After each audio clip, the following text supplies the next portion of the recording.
अलीगढ़ के लौंडों की शरारत थी, पाकिस्तान बना दिया। ठीक है, जिन्ना साहब जो पूरी जिंदगी यूरोप रहते रहे, सिगार पीते थे, क्लीन शेव थे, ठीक है, वो जनाब आते हैं और कहते हैं हमें अलहदा मुल्क चाहिए। अलहदा मुल्क बना तो क्या हुआ, मुसलमान बंगाल में चले गए, बट गए, 24 करोड़ इंडिया में बट गए, और जो 25-26 करोड़ 23 करोड़ यहाँ पाकिस्तान में, उनका हशर देख 1.5 अरब मुसलमान बैठा हुआ पूरी दुनिया के अंदर, 1.5 अरब से ज्यादा। अचानक आके एक बंदा बताता है कि दो कौमी नजरिया और हम इकट्ठे नहीं रह सकते। ठीक है, जो 24 करोड़ और बाकी वो रह रहे हैं, वो हमसे कहीं ज्यादा डेवलप्ड हैं। तो उसकी बुनियाद पे पार्टीशन होती है तो जागीरदार वडेरे, ठीक है, गोरों के जो उस टाइम पे जो मतलब एक पपेट थे, कठपुतली थे, उन लोगों ने आके पाकिस्तान को संभाल लिया। मुशर्रफ का भी यही था। मुशर्रफ के आगाज के दिनों में, आगाज के सालों में आपने देखा होगा कि कश्मीर में दहशतगर्दी बढ़ी इंडिया में। डॉक्टर एस जयशंकर जो कि आने से पहले ही कह रहे हैं कि भाई हम नहीं मिलने वाले आपसे, हम आपसे बातचीत नहीं करेंगे, और एक तरफ हमारे पीटीआई का जो लोग हैं वो उन्हें दावत दे रहे हैं खुलेआम कि आप आए हमारे जलसों में शिरकत करें। मैं पाकिस्तान में ये कहूँगा, मैंने 2018 में इमरान खान को वोट दिया था। ठीक है, पाकिस्तान में कोई भी बंदा हमें आइडियोलॉजिकल नहीं मिला कि वो एक ही नजरिए पे टिक के खड़ा हो। ठीक है, ये सारी चीजें इस्तेमाल करते हैं। वो जैसे इमरान खान खिताब कर रहे थे ना, पीछे से किसी ने आवाज दी कि मजहब कार्ड, खान साहब मजहब कार्ड का इस्तेमाल करें।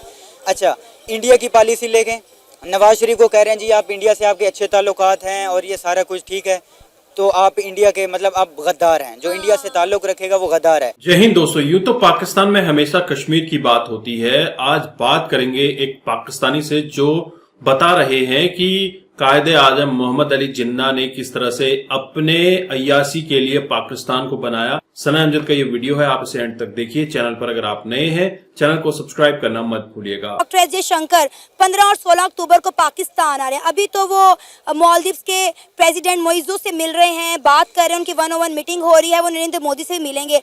अगर वो पाकिस्तान आते हैं, जो कि उन्होंने आना है, क्या लगता है दोनों मुल्कों के ताल्लुकात में बेहतरी आने का इम्कान है? क्योंकि वो तो कह चुके हैं कि भाई हमसे उम्मीदें ना रखें। हमारे शाह महमूद कुरैशी एससीओ मीटिंग में गोवा गए थे। अच्छा। तो उसमें जो है ना एस जयशंकर यहाँ पाकिस्तान आ रहे हैं। यहाँ तक बात ठीक है, एससीओ है, उसमें रशिया, चाइना है, central countries and central Asian countries, तो एक रीजनल ब्लॉक है वेस्टर्न इन्फ्लुएंस को एशिया में कम करने के लिए।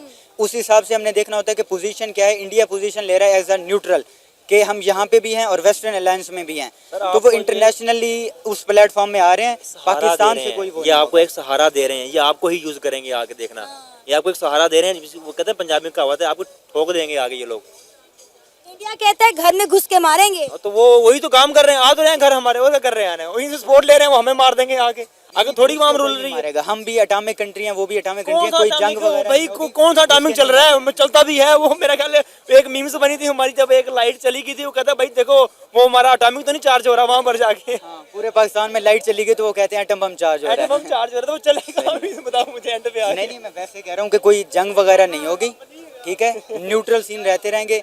इंडिया की पॉलिसी ये है कि जो है ना पाकिस्तान के रिएक्ट नहीं करना। अलीगढ़ के लौंडों की शरारत थी, पाकिस्तान बना दिया। ठीक है, जिन्ना साहब जो पूरी जिंदगी यूरोप रहते रहे, सिगार पीते थे, क्लीन शेव थे, ठीक है, वो जनाब आते हैं और कहते हैं हमें अलहदा मुल्क चाहिए। अलहदा मुल्क बना तो क्या हुआ, मुसलमान बंगाल में चले गए, बट गए, 24 करोड़ इंडिया में बट गए, और जो 25-26 करोड़ 23 करोड़ यहाँ पाकिस्तान में, उनका हशर देख 1.5 अरब मुसलमान बैठा हुआ पूरी दुनिया के अंदर, 1.5 अरब से ज्यादा। अब आप ये देख लें कि कितने मुसलमान ऐसे हैं जो तकसीम हिंद के वक्त पाकिस्तान ही नहीं आए, उनके बावजदाद ने हिंदुस्तान में रहने का फैसला किया, और आज देखें वो खुशहाल जिंदगी गुजार रहे। यकीन करें जब उनसे बात करते हैं ना, वो कहते हैं हमारे बावजदाद का बड़ा बेहतरीन फैसला था जो हम पाकिस्तान के साथ नहीं गए। ये बात है कि हजारों साल से जो हिंदू मुस्लिम इकट्ठे रह रहे थे, एक दूसरे की होली में और ईद में बिल्कुल मिलते थे, उनको अचानक आके एक बंदा बताता है कि दो कौमी नजरिया और हम इकट्ठे नहीं रह सकते। ठीक है, जो 24 करोड़ और बाकी वो रह रहे हैं, वो हमसे कहीं ज्यादा डेवलप्ड हैं।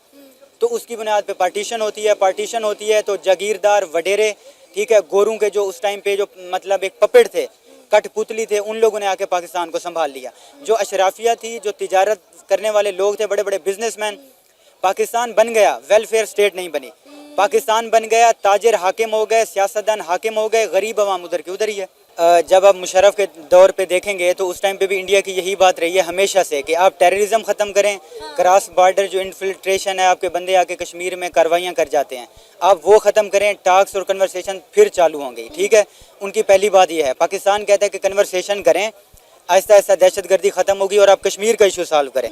मुशर्रफ का भी यही था। मुशर्रफ के आगाज़ के दिनों में, आगाज़ के सालों में आपने देखा होगा कि कश्मीर में दहशतगर्दी बढ़ी इंडिया में। तो जब दहशतगर्दी बढ़ी तो कन्वर्सेशन हुई तो मुशर्रफ ने कहा कि मेन एजेंडा आप लोग सॉल्व कर नहीं रहे। कश्मीर भी जब बात करते हैं तो उस वहाँ पे बात लेके नहीं जाते और आप कहते हैं दहशतगर्दी खत्म करो। इस तरह नहीं होगा। जहाँ तक रही बात घुटनों पे चल के जाने की, तो जो छोटे कंट्रीज होते हैं जिनको ज़रूरत होती है वो बड़े कंट्रीज़ की तरफ जाते हैं। पूरी दुनिया में ऐसा ही हो रहा है। अगर देखा जाए इंडिया, तो इंडिया भी मतलब 80s में 90s में रशिया के पास जाता रहा है हेल्प के लिए और एड के लिए, ठीक है। तो इंटरेस्ट बेस होता है, आपको पता है इंटरनेशनल रिलेशंस जो होते हैं ये इंटरेस्ट बेस पे होते हैं, मजहब कौमियत इनकी बुनियाद पे नहीं होते, ठीक है।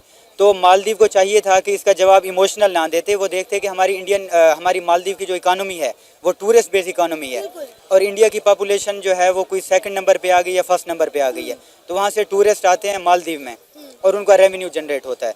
तो इस हिसाब से इसको इमोशनली नहीं लेना चाहिए था। जैसे कोई जजीरा अगर डिस्कवर हुआ, नरेंद्र मोदी ने अपनी पिक्चर अपलोड की, जब एक कौम तरक्की कर रही होती है उसके अंदर ये सेंस होता है कि हमने अपनी नेशनल प्रोडक्ट यूज़ करेंगे और हम अपनी कौम का इमेज बढ़ाएंगे, इससे इकोनॉमी फ़ायदा होगा। हम लोग भी तो कहते हैं ना कि गिलगित जाओ, यूरोप जाने की बजाय अपने ही कंट्री में जो है ना स्पेंड करो अपना टाइम, हॉलीडे टाइम, ये सारा कुछ।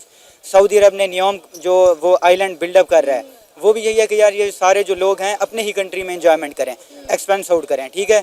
तो उसको जो है ना इमोशनली नहीं लेना चाहिए था। अगर ताल्लुकात ख़राब हो गए हैं तो उसको ठीक किया जाए। मालदीव के अगर प्रेसिडेंट इंडिया आए हुए हैं, आपस में रिकन्सिलिएशन करना चाहते हैं तो बहुत अच्छी बात है। मैंने 2018 में इमरान खान को वोट दिया था, ठीक है। पाकिस्तान में कोई भी बंदा हमें आइडियालॉजिकल नहीं मिला कि वो एक ही नज़रिए पे टिक के खड़ा हो, ठीक है। ये सारी चीज़ें इस्तेमाल करते हैं। वो जैसे इमरान खान खिताब कर रहे थे ना, पीछे से किसी ने आवाज़ दी कि मजहब कार्ड, खान साहब मजहब कार्ड का इस्तेमाल करें। अच्छा, इंडिया की पॉलिसी लेके नवाज शरीफ को कह रहे हैं जी आप इंडिया से आपके अच्छे ताल्लुकात हैं और ये सारा कुछ ठीक है, तो आप इंडिया के मतलब आप गद्दार हैं, जो इंडिया से ताल्लुक़ रखेगा वो गद्दार है। अब फिर से ये खुद लोग ये कह रहे हैं कि जी इंडिया हमारी हेल्प करो, जयशंकर ये वो। इमरान खान ने ये कहा था IMF के पास नहीं जाएंगे, ठीक है। IMF के पास जाएंगे खुद मुख्तारी चली जाएगी।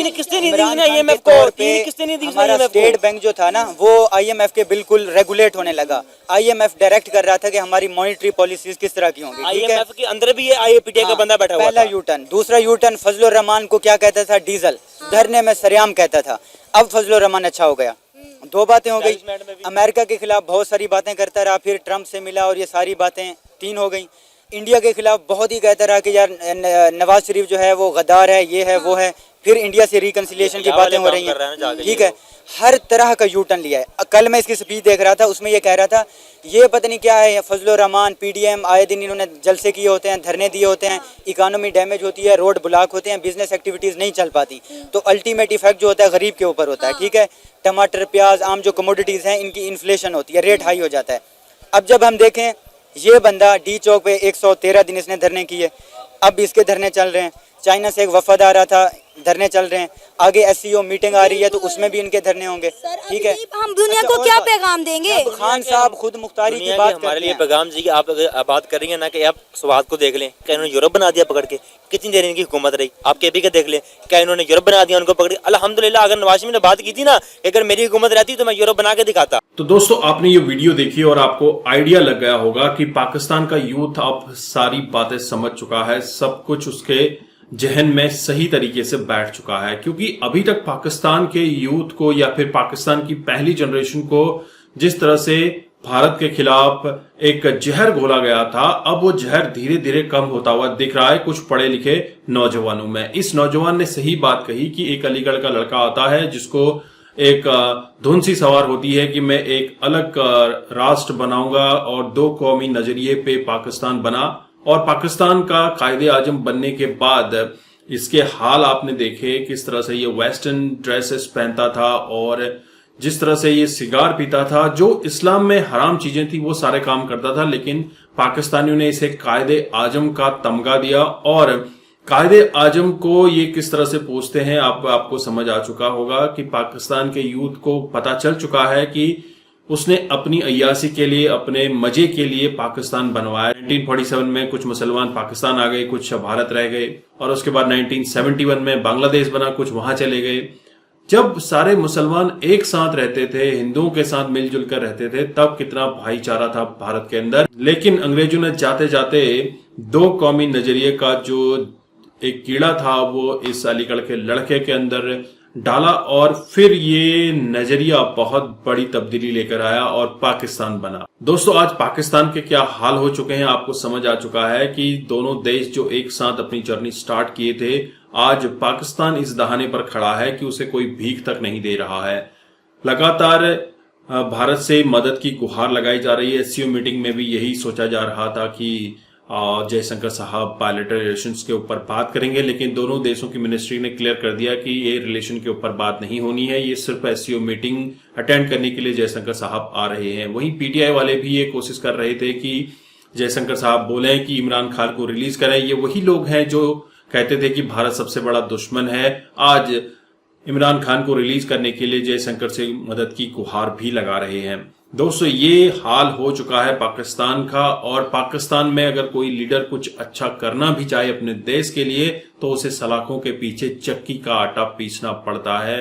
तो दोस्तों, आपके क्या विचार हैं? अपने विचार कमेंट में जरूर रखिएगा। चैनल पर अगर आप नए हैं, चैनल को सब्सक्राइब करें। हम आपको मिलते हैं अगले वीडियो में। तब तक अपना ध्यान रखिए। जय हिंद, जय भारत, जय श्री राम।